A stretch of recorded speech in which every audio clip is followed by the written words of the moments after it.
You know the saying, opinions are like belly buttons. Everybody has one, but most of them are unnecessary. The same thing is true about short-term rental success. Everyone's got an opinion. Only invest in big cities, that's where the money's at. I have 25 nights booked this month. We visit Orlando 3 times a year, so we got a house there and we just rent it out to save money and maintenance. It's a really good deal. I heard short-term rentals are collapsing, you should invest. Everyone everywhere prefers hotels. They're literally giving away houses in Galveston. So how do you know what actual success looks like? What kind of return on investment should you expect at your short-term rental property? At AirDNA, we use cold hard data to help you make a good decision. No matter your strategy, the first step is knowing your target, a clear number to aim before you decide if a deal is worth pursuing. In this video, we'll break down what a solid vacation rental return on investment looks like, show you how to measure it, and help you determine what kind of return makes sense for your goals. Once you know your target, making the numbers work becomes a whole lot easier. So if you just want a number, here it is, 10% yield. That's a good ROI for a short-term rental. But what exactly is yield? Yield is a number investors use to estimate how much money a property makes in a year compared to its purchase price. For example, a 10% yield means you earn back 10% of what you paid for the property each year. This is considered a good, balanced return that can bring in steady cash flow without taking on too much risk. In our 2025 Best Places to Invest report, the top 25% markets have yields from 9.3% to 15.3%. But yield isn't the only reason these markets made the list. Each market got a BPTI score based on things like demand, affordability, seasonality, local regulations, and how many properties are for sale. Why? Because return on investment isn't just about how much money you might make. It's also about how steady that income is, how easy it is to buy there, and how simple it is to manage a rental. So while a 10% yield is a good goal, what counts as good ROI depends on what matters most to you. Big cash flow, steady income, low effort, or big potential gains.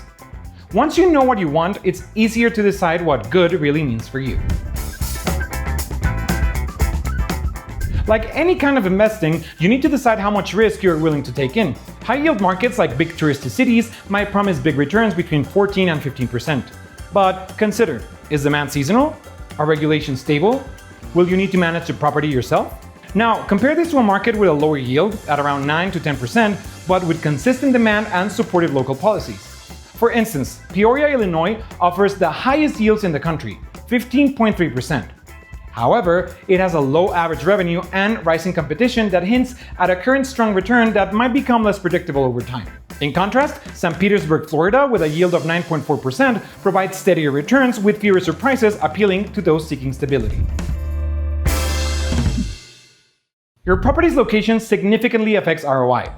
Markets with year-round demand offer reliability, even if they have lower yields, unlike seasonal hotspots that can leave you with long vacancies and the struggle to get higher returns during peak seasons just to break even. And even within cities, neighborhood performance can vary. Properties downtown often achieve higher occupancy and rates than those in suburbs, making neighborhood-level data crucial for setting your expectations. Occupancy and nightly rates determine a property's income. A rental that frequently has bookings at a lower price might earn the same as one with fewer bookings at a higher price. Both can result in good returns, depending on how these factors balance in your market. This is where RevPAR, revenue per available rental, becomes useful. It averages the income a property makes each day it's available, combining booking frequency and nightly rate. If RevPAR steadily increases, it often means that the market is improving, even if profits aren't the highest. If RevPAR steadily increases, it often means the market is improving. Even if profits aren't the highest, consistent RevPAR growth indicates good future potential. Investors use different ROI numbers to understand how good a property is. Each one shows a different part of your return, like how well a property earns money or how much profit you get on your investment. The best one to use depends on what you're trying to figure out. Are you comparing different properties? Do you want to see how costs affect profits? Or maybe you're using financing and want to know how your money is working. Here are 4 ROI metrics every investor should know. Number 1, net operating income, NOI.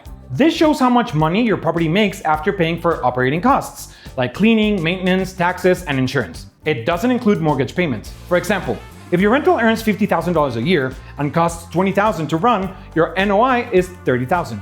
Number 2, cap rate. This tells you how well the property converts its price into income. It's calculated using NOI and the purchase price, ignoring financing. For example, A $400,000 property with $30,000 NOI has a cap rate of 7.5%. Yield. This measures how much income the property makes compared to its purchase price. It doesn't include costs or loans. So a $250,000 property with $30,000 income has a yield of 12%. Number 4, cash on cash return.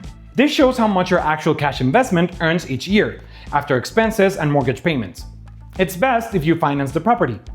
A $300,000 property, bought with $60,000 down, makes $12,000 profit a year. Your cash on cash return is 20%. Now take into consideration that ROI isn't a set number. You can improve it through your daily management. Even if you bought in a great area, how you run your rental matters a lot. Here are easy ways to increase your returns. Number 1, increase income. Use pricing tools to set better rates for busy times and holidays. Offer discounts for longer stays to keep booking steady and reduce cleaning costs.